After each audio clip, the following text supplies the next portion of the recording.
Hai semua, bertemu lagi kita dalam kelas sains iaitu topik kemahiran proses sains bersama Cikgu Afiq. Okey. Dalam video ini, dalam kelas ini, cikgu akan ajar murid-murid cikgu tentang 6 lagi kemahiran proses sains. Jika kamu belum tengok video sebelum ni, dalam video tersebut cikgu ada ajar 6 kemahiran proses sains yang pertama. Jadi hari ini kita akan belajar 6 lagi. Okey? Jom.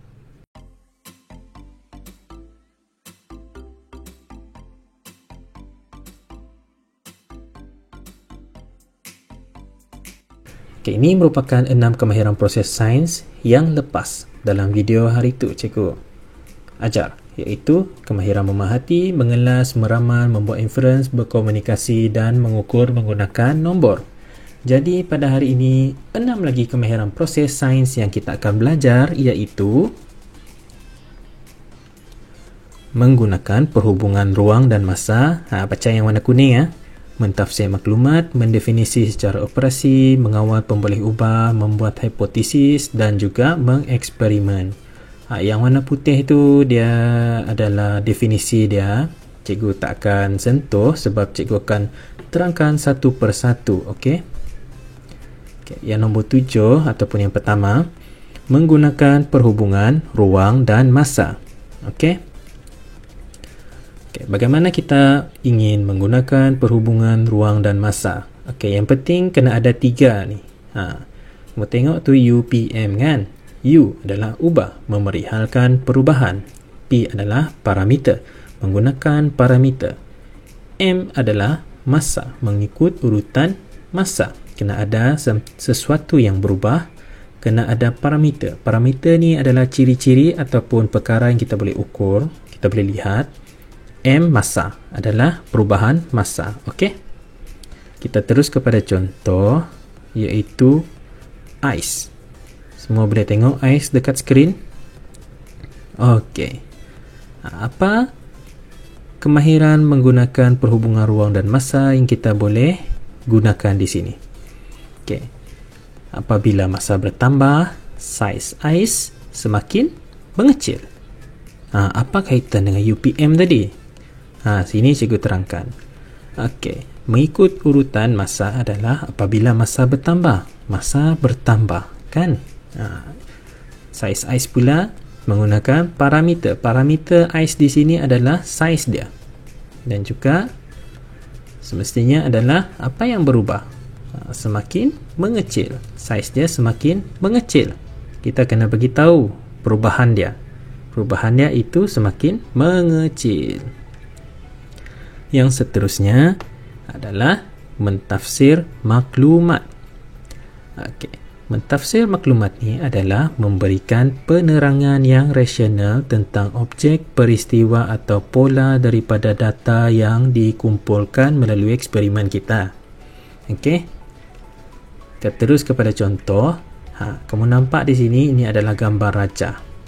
Gambar rajah kes positif COVID-19 mengikut negeri pada 15 Januari 2021. Okey. Apa yang kamu perolehi? Apa yang kamu boleh tafsir daripada rajah ni? Yang pertama, pertambahan kes yang paling tinggi pada 15 hari bulan Januari ni adalah di negeri Selangor, iaitu sebanyak 889 kes. Kamu rasa kenapa? Sebab mungkin dia adalah pusat tumpuan negeri yang besar ataupun mungkin dia ramai penduduknya agak padat. Okey, tafsiran yang kedua, apa yang kamu boleh dapat daripada rajah ni? Ya, negeri Perlis tidak mempunyai sebarang pertambahan kes, mungkin sebab tidak ramai penduduk ataupun negeri yang kecil. Okey, yang warna kuning dengan warna peach tu sebenarnya dah termasuk ke dalam inference. Apa yang kita tafsir maklumat daripada rajah ini adalah yang warna putih tu, tulisan warna putih tu. Kita dapat tahu kes paling tinggi, pertambahan kes paling tinggi adalah di negeri Selangor. Berapa pun kita boleh tahu kan. Dan pertambahan kes tiada di negeri Perlis. Seterusnya kita tafsir jadual. Okey, apa yang kamu boleh perolehi dalam jadual ini? Yang pertama, bayang-bayang paling panjang pada pukul 9 pagi dan 3 petang. Tengok tu 25 cm kan.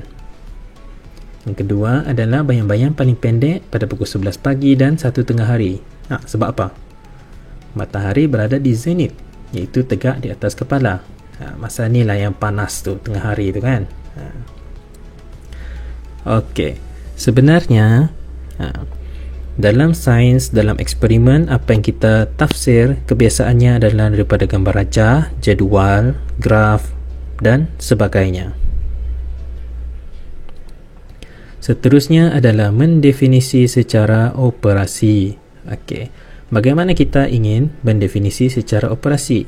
Okey, ini adalah maksud dia. Definisi secara operasi adalah kemahiran memberi definisi tentang sesuatu konsep dengan menyatakan perkara yang dapat dilakukan dan diperhatikan. Okey, kita boleh mendefinisi secara operasi melalui dua kaedah. Kaedah pertama adalah kaedah kualitatif. Yang kedua adalah kuantitatif.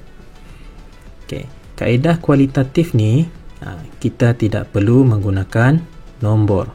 Contohnya warna, rasa, tekstur, bentuk, bau, kecantikan ataupun keadaan. Dan kuantitatif pula adalah menggunakan nombor, iaitu berat, panjang, massa, suhu, tinggi ataupun jarak. Okey, berat mesti ada nombor kan, 10 kilo, 5 gram. Panjang pula mesti ada massa, ada nombor juga kan, 7 cm. Suhu, tinggi dan jarak pun sama. Okay, ini adalah contoh. Kamu nampak tu air dekat tengah tu, itu bubble tea Sing Futang kan, yang famous yang kamu suka tu. Kalau dari segi kualitatif, tidak menggunakan nombor. Rasa dia apa? Mestilah manis kan. Kuantitatif pula, kita tengok suhu dia. Suhu dia mungkin 10 darjah Celsius sebab sejuk kan. Isi padu dia pula mungkin 500 ml sebab satu cup tu biasanya 500 ml. Seterusnya adalah mengawal pemboleh ubah. Mesti kamu biasa dengar dengan pemboleh ubah. Kita ada 3 pemboleh ubah. Yang pertama, pemboleh ubah dimanipulasi. Kita boleh kenal pasti sebelum kita menjalankan eksperimen. Sebelum kita mula lagi eksperimen tu, kita dah tahu dah. Yang seterusnya adalah pemboleh ubah dimalarkan. Juga dikenal pasti sebelum eksperimen. Yang seterusnya adalah pemboleh ubah bergerak balas. Tapi pemboleh ubah bergerak balas ni kita hanya boleh kenal pasti selepas eksperimen siap dilaksanakan. Okey, pertama dengan yang kedua. Pemboleh ubah dimanipulasi. Pemboleh ubah dimanipulasi adalah pemboleh ubah yang kita boleh tengok sebelum eksperimen dijalankan. Okey, macam mana kita ingin bezakan dengan pemboleh ubah dimalarkan? Sebab pemboleh ubah dimalarkan pun sebelum juga kan. Okey, pemboleh ubah dimanipulasi, dia adalah sesuatu perkara yang tidak sama ataupun berubah pada awal eksperimen, sebelum eksperimen dijalankan. Pemboleh ubah dimalarkan pula adalah sesuatu perkara yang sama ataupun yang tidak ada berbeza sebelum eksperimen dijalankan. Manakala yang ketiga, pemboleh ubah bergerak balas adalah perkara yang berubah ataupun keputusan eksperimen tersebut. Perkara yang berbeza selepas eksperimen dijalankan. Kita terus pergi kepada contoh. Ini adalah sebelum eksperimen. Kita ada 2 orang murid di sini. Afiq yang badan agak besar dan Syukri badan yang agak kecil sikit kan. Dan kita ada pizza. Pizza ada 16 pizza di situ.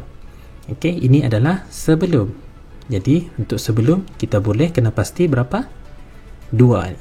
Pemboleh ubah dimanipulasi dan pemboleh ubah dimalarkan. Okay, dimanipulasi apa dia? Apa yang berbeza di sini? Dan pemboleh ubah dimalarkan, apa yang sama? Okay, pemboleh ubah dimanipulasi adalah saiz badan murid. Seorang badan agak besar, seorang pula badan agak kecil, kurus sikit. Pemboleh ubah dimalarkan pula adalah jenis makanan. Jenis makanan kita Ada satu saja, iaitu pizza. Ni selepas Syukri hanya boleh makan 3 saja. Ni pula adalah Afiq boleh makan semua 16 sebab badannya agak besar. Okey, pemboleh ubah bergerak balas kita di sini adalah apa yang berbeza? Ya, bilangan pizza yang dimakan. Seterusnya adalah kemahiran membuat hipotesis. Okey. Apa itu hipotesis? Hipotesis adalah pernyataan umum yang menerangkan sesuatu peristiwa berdasarkan pemerhatian. Kita boleh buat hipotesis berdasarkan inference yang telah dibuat. Okey, dia adalah merupakan hubungan antara pemboleh ubah dimanipulasi dan pemboleh ubah bergerak balas. Dan hipotesis kita perlulah logik dan berdasarkan sains. Kamu jangan buat hipotesis sebarangan. Okey, suka hati je kan?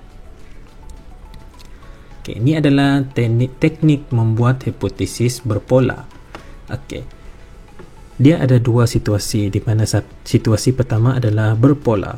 Keadaan yang ditunjukkan adalah mempunyai corak. Yang kedua adalah tidak berpola. Tidak mempunyai corak. Cikgu akan terangkan bagaimana kita membuat hipotesis dalam eksperimen yang ada pola. Okey. Ini dia punya formula je. Yang pertama, semakin. Lepas tu kita masukkan pola ataupun corak dia. Kemudian masukkan pemboleh ubah dimanipulasi. Masukkan semakin. Pola corak. Kemudian pemboleh ubah bergerak balas. Kita terus pergi dekat contoh. Okey, di sini ada satu soalan. Iaitu soalan tentang ayunan bandul.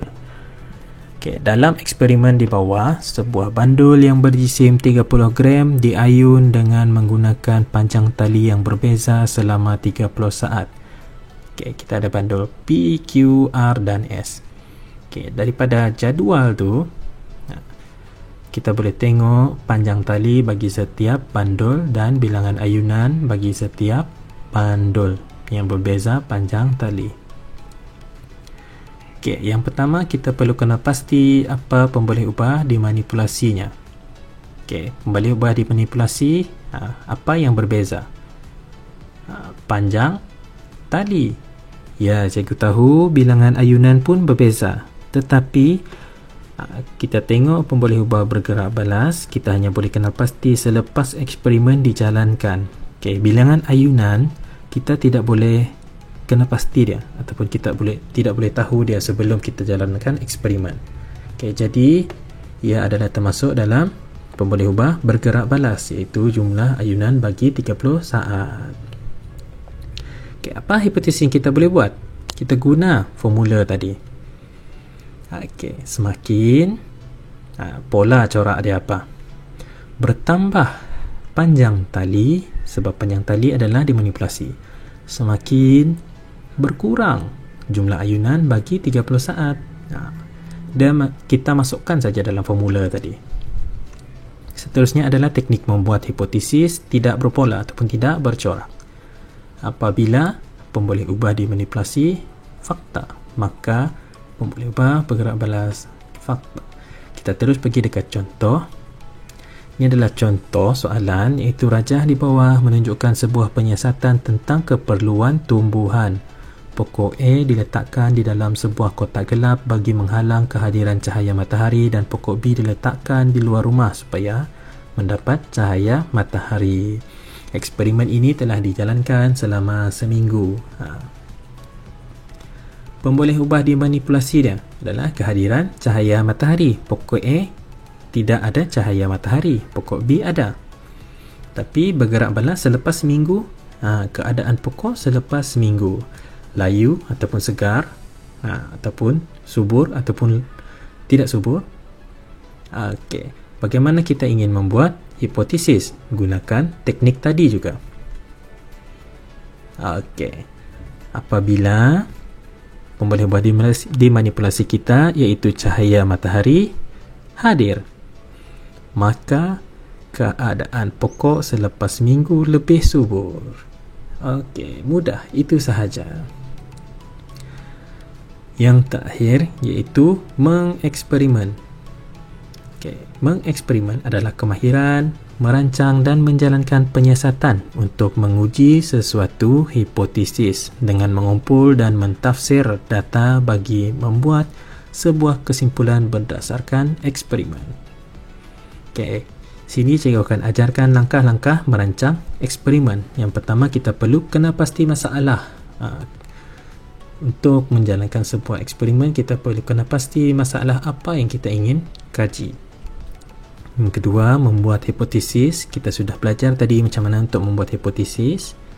Yang ketiga, mengawal pemboleh ubah. Kena pasti pemboleh ubah kamu, 3 pemboleh ubah tersebut. Sebelum menjalankan eksperimen, kita hanya akan dapat 2 pemboleh ubah. Selepas eksperimen, barulah pemboleh ubah bergerak balas kita boleh kena pasti. Yang keempat, kita perlu senaraikan alat dan bahan yang kita ingin guna. Yang kelima, merancang langkah-langkah eksperimen kita supaya nanti tidak kelam kabut. Yang keenam, menguji hipotesis melalui eksperimen. Kita jalankan eksperimen supaya kita boleh uji hipotesis yang kita sudah buat.